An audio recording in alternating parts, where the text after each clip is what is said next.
Dado com a regulagem, mais uma vez conferindo como está saindo, eu faço um gesto onde quando a fêmea pousa no ninho, eles sentem a vibração da fêmea, ó, e há um estímulo para comer. E aí você olha lá o papinho, ó, é que nós chamamos de sonda. Aí, ó, o papinho já encheu, tá vendo?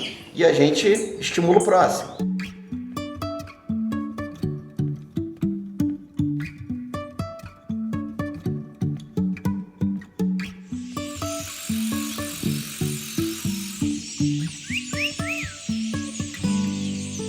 Bom, a gente não veio falar aqui de abelhas, sem ferrão, de jataí. A gente não veio falar nem dessa ave aqui, que é o curió. Nós viemos falar de uma ave muito popular, que ocorre desde lá do México até a Argentina. Uma ave pequenininha, que ocorre em área antropizada. Sim. E que está como pouco preocupante o seu nível de ameaça, né, pela IUCN, que é o tizil. Volatinha jacarina, cara. Esse é o nome científico dessa ave. Tá. É o mesmo bicho que ocorre desde lá de cima até embaixo? Sim. Ganhando uma popularidade enorme, assim, no Rio de Janeiro. Sudeste. Por que lá? Você é carioca. Rio de Janeiro. Tá, Flávio, eu vou contar um pouco do Flávio. Flávio Mendonça, ele é um criador, ele é um militar. Ele, professor de português, que agora é professor de biólogo, por causa da sua, de biologia, por causa da sua paixão. Ele se tornou professor de biologia da escola, tá dando aula aqui na escola militar, aqui de Curitiba, mas se percebe que tem um sotaque de carioca. Com certeza. Né? Raiz purinha. Raiz purinha. Raiz, 2 pães, 3 pães. Bem-vindos ao nosso guia de aves. Hoje vamos falar do tizil, esse pequeno passarinho que, pelo jeito, está arrebatando o coração dos cariocas, deste carioca também em especial. E hoje nós vamos entender um pouco a importância, né? Primeiro conhecer a ave e depois conhecer a importância, como sempre a gente bate nessa história, por que é tão importante o trabalho dessa turma que são os criadores amadores, né? Desculpa novamente, se você não gosta, né, da questão de gaiolas, animais gaiolas, por exemplo, eu em casa não tenho gaiola com passarinho. Isso não quer dizer que eu não entenda a importância da criação amadora e da criação profissional dessas aves. Porque se não fosse essa criação, a gente certamente já teria muitas dessas aves que a gente tem feito, mostrado nessa nossa playlist, desses passeriformes praticamente extintos em muitas regiões brasileiras. Concorda? É verdade. O bicudo, ele muito valorizado na época, né, nos idos de 70, muito valorizado pelo seu canto, foi depredado de tal maneira, caçado indiscriminadamente, de tal maneira que chegou a entrar na lista de extinção. E graças aos criadores, ele saiu da lista de extinção. Hoje nós temos projeto de soltura em área preservada do bicudo. E o tizil, eu como biólogo começo a enxergar um futuro bem próximo isso acontecer. Como eu falei, regiões do Sudeste como Rio de Janeiro e São Paulo, onde os torneios têm se tornado assim em tamanhos megas, vamos dizer, 300 gaiolas, 400 gaiolas numa roda de fibra. Então o tizil ele tem ganho valor, ganho atenção. E é bem provável que a caça vá aumentar e que os criadores vão contribuir para tirar esse bichinho aí de um iminente risco de extinção. Tá, o tizil, as competições são de fibra, então, também. Fibra. Tá. Por enquanto, só fibra que existe. Antes da gente subir, né, eu tenho duas coisas rapidinhas que a gente já vai entrar nessa história. Eu quero mostrar esse livro, tá? Que é a experiência de um criador que é justamente o Flávio, que descreve aqui todo o sucesso, né, reprodutivo nas criações que ele veio trazendo desde o Rio de Janeiro e agora continua aqui em Curitiba. Tá tudo descrito passo a passo. É um cientista e um prático, né? Então ele realmente ele traz a realidade, né, que ele observou e anotou como biólogo, mas na prática, né, e não só na teoria. A gente vai colocar todas as informações de como você pode chegar nesse livro, como você pode chegar nesse cara. Na descrição do vídeo tem todos os contatos do Flávio Mendonça, beleza? Por que o tizil virou uma febre, ou tá virando uma febre? É muito difícil você explicar a paixão de um criador, né? Por que alguém decide criar um curió? Por que alguém decide se apaixona por um tizil? Não, mas o tizil... Uma resposta inexplicável. Por que o tizil? O que ele traz pra você? Vamos pegar um canário, por exemplo. Certo. as notas maravilhosas que o canário entoa. O tizil não é um... Ele não tem as notas tão afinadas quanto tem o canário. Não tem, mas ele tem, para a grande maioria, uma questão de herança, uma lembrança de criança, onde ele era bem fácil ser visualizado nos pés de mamoeiro, por exemplo, dando seus pulos. E os pulos que ele dá exatamente. São o diferencial. Na cerca, a gente vê ele dando aqueles pulinhos na cerca. E o canto também. dele é o nome, né? Ele dá o canto, a cambalhota e fala tizil, tizil. Tizil. Ele salta, ele vocaliza, ele salta, ele dá todo um display, que é um display reprodutivo, né? É o macho mostrando para as fêmeas que o cara é o bonzão do pedaço. Exatamente. Vamos subir e conhecer o bicho. Lá.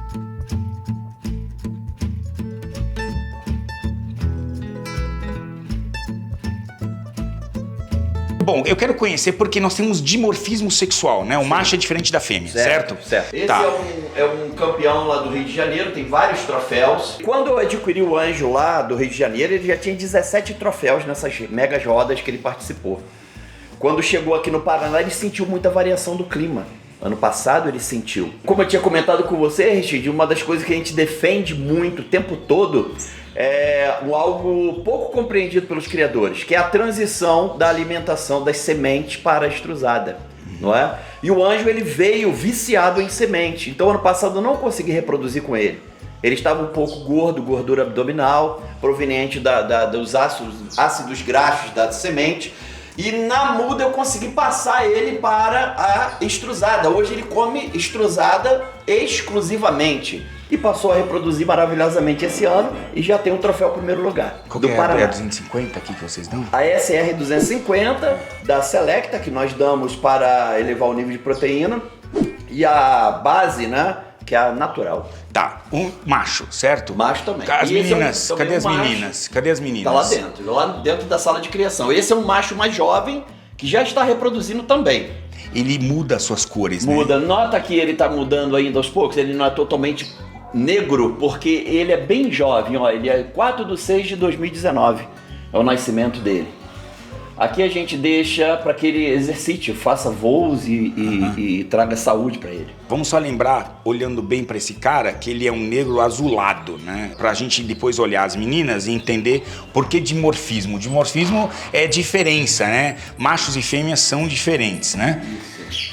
Ok. Só lembrando, né, Richard, que um tizil, como nós temos ainda abundantemente na natureza, é muito importante a conscientização de se adquirir filhotes credenciados, autorizados pelo IBAMA, como nós temos aqui, ó, na nossa porta, já à disposição a documentação para uma visita de um órgão ambiental, de uma fiscalização. Aqui, ó, tizil, são 2 machos e 2 fêmeas que nós temos. Então é muito importante que a gente valorize a legalização.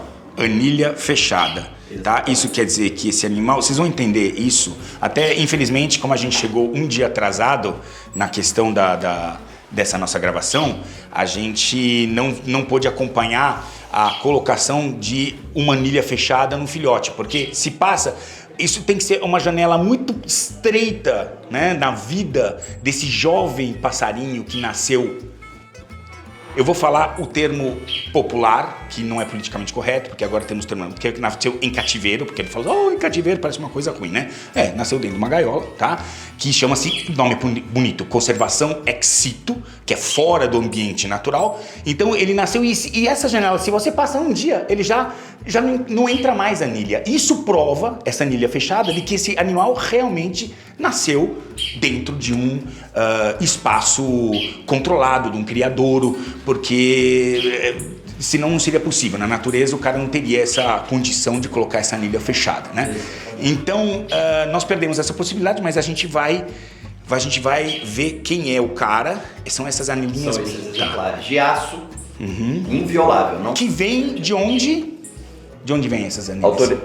De uma fábrica autorizada pelo IBAMA. De uma fábrica autorizada pelo IBAMA. Ou seja, o IBAMA recebe esse mesmo relatório, porque a fábrica não é assim, tá, anilha aí. Não, todas têm uma numeração. É um RG, é um documento, é que nem a mesma coisa. Eu tenho o meu RG lá, 15999, deixa pra lá o resto. Este documento É só meu, não tem outro Richard Rasmussen com esse número. Pode até existir outro Richard Rasmussen, mas não com esse número. A mesma coisa com a anilha. Não existe outro Tizil com essa numeração. E essa identificação que você acabou de citar é obrigatório, exigido pelo órgão ambiental que fica exposto na gaiola. Aqui é o número dela aqui, ó. Dessa fêmea. Está aí, perfeito. O anel dela. Tá, vamos olhar agora para a fêmea, que a gente quer entender. A gente já viu o macho, agora essa é a fêmea. Tá, a fêmea, no caso aqui, ela...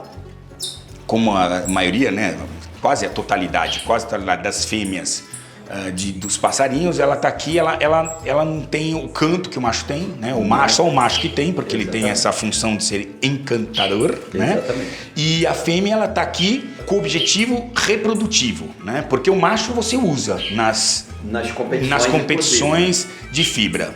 Tá aqui, segunda etapa do Corneto Tizil, para primeiro lugar, parabéns. Parabéns. Onde foi esse aqui? Aqui no nosso clube. Clube Paranaense de Criadores de Curió. Aqui de... Entendi. De Curitiba. Nós somos aí um dos pioneiros, estamos incentivando as competições de Tizil aqui no Paraná.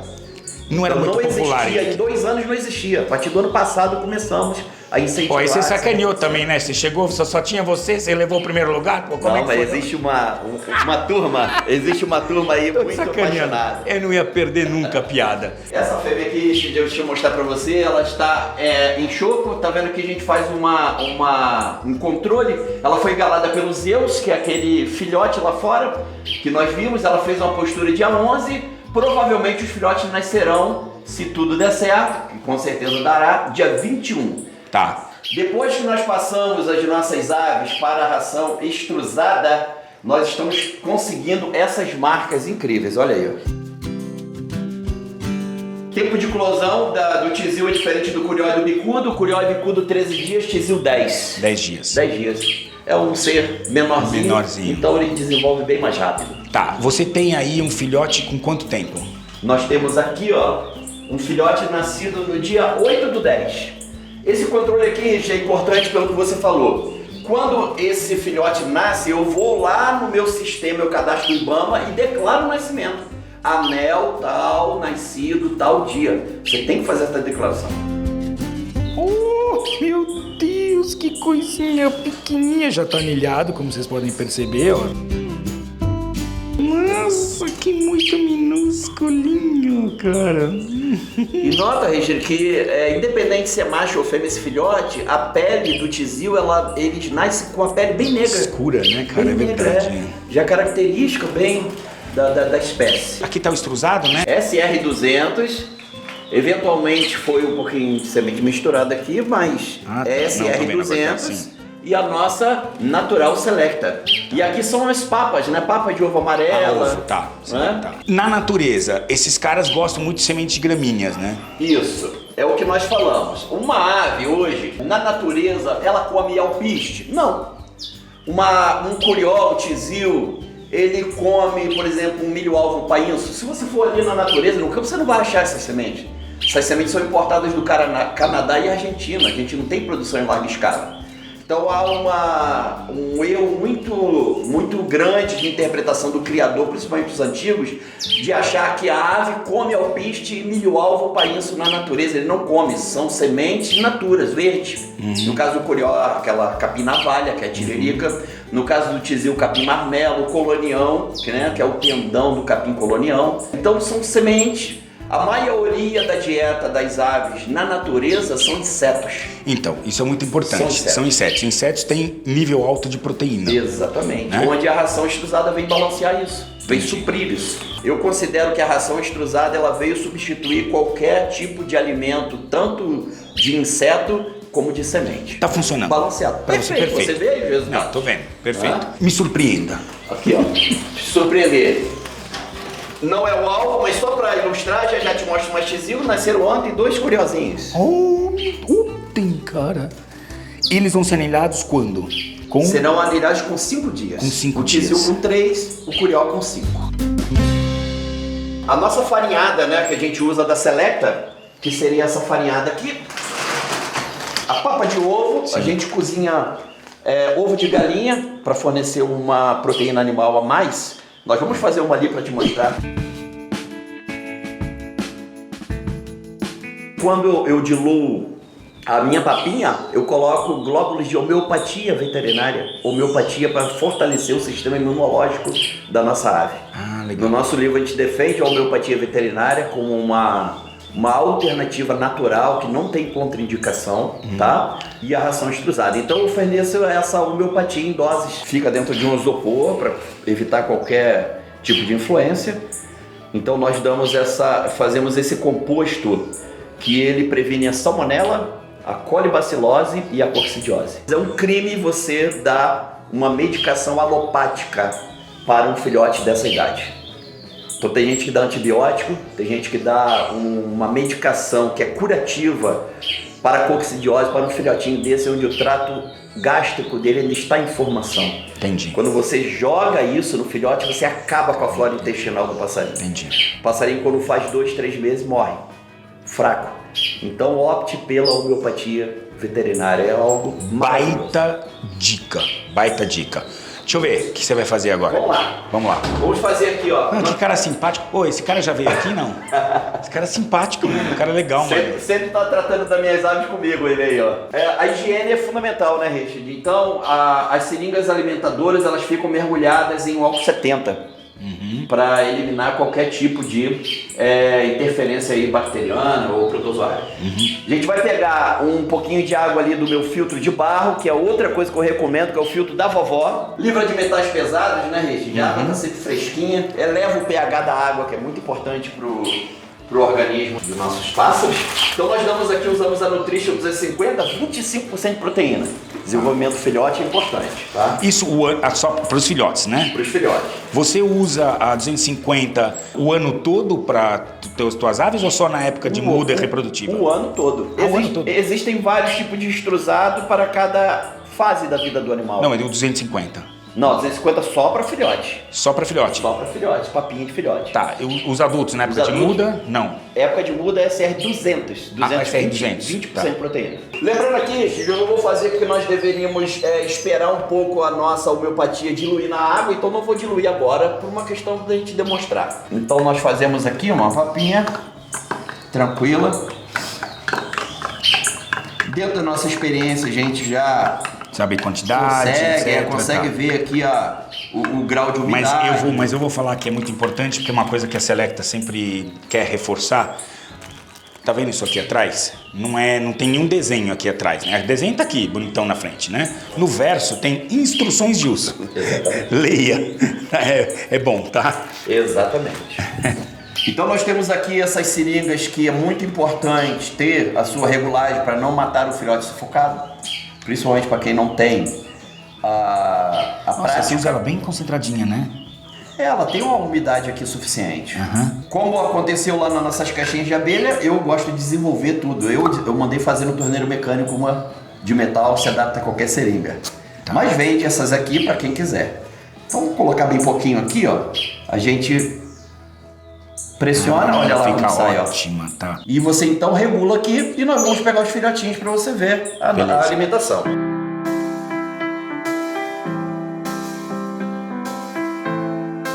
O que você sentiu de diferença do Rio de Janeiro para o Paraná, em termos de relacionamento com os criadores?